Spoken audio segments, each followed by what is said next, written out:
ছোট্ট সোনা দাদু ভাই আর দিদু ভাইরা তোমাদের মজার গল্প একটা শোনাচ্ছি। হ্যাঁ, মজার গল্প শুধু বলবো না, গল্পটা কিন্তু খুব শেখার। হ্যাঁ, খুব মন দিয়ে শুনবে গল্পটা, মনে হয় ভালোও লাগবে। শোনো তো দেখি গল্পটা। গল্পের নাম হচ্ছে কৃষক আর কৃষকের পুত্রগণ। কৃষক তো তোমরা জানো, মানে কৃষক মানে হচ্ছে চাষি। এবার শুরু করছি গল্পটা, শোনো, খুব মন দিয়ে শুনবে কিন্তু। একজন কৃষক ছিল, খুব পরিশ্রমী। সে সারা দিন পরিশ্রম করে মাঠের কাজ করত। কাজ করার জন্য তার কোনো অভাব ছিল না। চাষবাসের সব কায়দা কানুন তার জানা ছিল। সেজন্য কি হতো জানো, তার জমিতে প্রচুর ফসল হতো। এছাড়া তার জমিও ছিল অনেকটা। কিন্তু হলে হবে কি, কৃষকের মনে একটাই দুঃখ, তার ছেলেরা খুব অলস। এমনিতে তারা খুব ভালো, সুস্থ সবল, কিন্তু একদম কাজ করতে চায় না। মা বাবাকেও মোটামুটি ভক্তি শ্রদ্ধা করে, কিন্তু কাজের কথা বললেই তাদের মুখ ভার। কৃষক বারবার তাদের বুঝেও কোনো লাভ হলো না। কিছুতেই তারা চাষের কাজে সাহায্য করবে না, এমনকি শিখতেও চায় না। কোনোভাবেই কৃষক তাদের চাষবাসের কাজ শেখাতে পারল না। বকাবকি করলো, ভালো মুখে বলল, কিছুতেই কাজ হয় না। তাই তার তো খুব চিন্তা। আরে সে তো একদিন চোখ বুঝবেই, তখন এরা কিভাবে খাবে? এই চিন্তায় চিন্তায় রাতে তার ঘুম হতো না। এভাবে চিন্তায় চিন্তায় দিন কাটাতে কাটাতে সে একদিন খুব অসুস্থ হয়ে পড়ল। তখন তার ছেলেরা তো খুব ব্যস্ত হয়ে পড়ল, বাবা সেবা যত্ন করলো, কিন্তু কৃষক ক্রমশ আরও অসুস্থ হয়ে পড়ল। একদিন তার মনে হলো সে তো আর বেশি দিন বাঁচবে না। তখন তার মাথায়, ওই কৃষকের মাথায় একটা বুদ্ধি খেলে গেল। কৃষক কী করলো জানো? তখন তার ছেলেদের ডেকে পাঠালো। তারা তো বাবার কাছে এসে দাঁড়ালো, এসে প্রশ্ন করলো, কি বলছেন বাবা, আমাদের ডাকছেন কেন? কৃষক তখন তাদের বলল, শোনো, আমি এতদিন তোমাদের বলিনি, আমার বেশ কিছু লুকোনো ধন সম্পদ আছে। সেগুলো আমি জমিতে লুকিয়ে রেখেছি। তোমরা সেগুলো তুলে এনে নিজেরা ভোগ করো। এই বলেই তিনি চোখ বন্ধ করলেন, মানে তিনি মারা গেলেন। এবার ছেলেরা তো তখন কি করবে, ওর মুখ চাওয়াচাই করতে লাগলো। এমন একটা খবর বাবা তাদের কাছ থেকে লুকিয়ে রেখেছিলেন। তারা ব্যস্ত হয়ে কোথায় আছে বাবা বলে প্রশ্ন করতে লাগলেন। কিন্তু ততক্ষণে ওই কৃষক মারা গেছেন। তিনি আর কোনো কথা বলতে পারলেন না। ছেলেরাও জানতে পারল না যে জমির ঠিক কোথায় ওই গুপ্তধনটা আছে। কিছুদিন পরে বাবার কাজকর্ম মিটে যাওয়ার পরে ছেলেরা আলোচনা করতে বসলো, কি করা যায়, কিভাবে খুঁজে পাওয়া যাবে গুপ্তধন।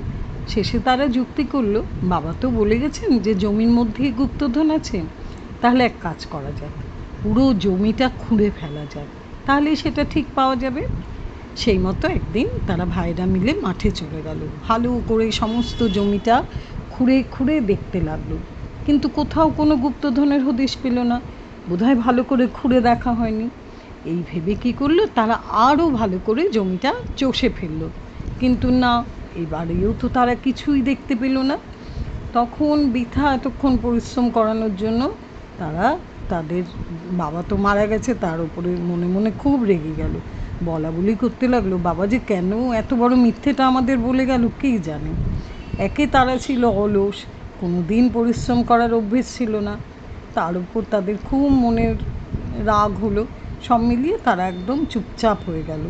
শেষে এক ভাইয়ের মনে হলো, আচ্ছা, এত কষ্ট করে মাটি যখন কোপানোই হলো, তখন বীজ ছড়িয়ে দিলে কেমন হয়, যা হোক কিছু ফসল তো ফলবে। সবার বেশ মনে ধরলো কথাটা।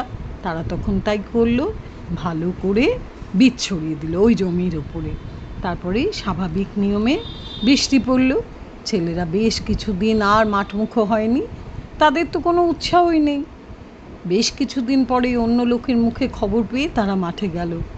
গিয়ে তো তাদের এত আনন্দ হচ্ছে, মাঠ ভরা সোনার ফসল রোদের আলোয় ঝলমল করছে।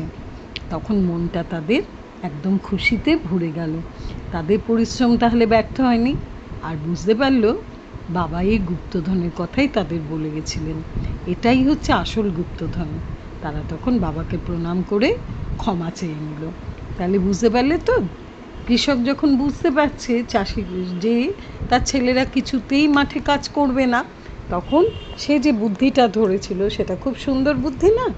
তো সেই বুদ্ধিতে কি হলো, মাঠ ভর্তি ফসল ফলে গেল। এইভাবেই কি হলো, ছেলেরা বুঝতেও পারলো যে এই জিনিসটা তাদের করা উচিত।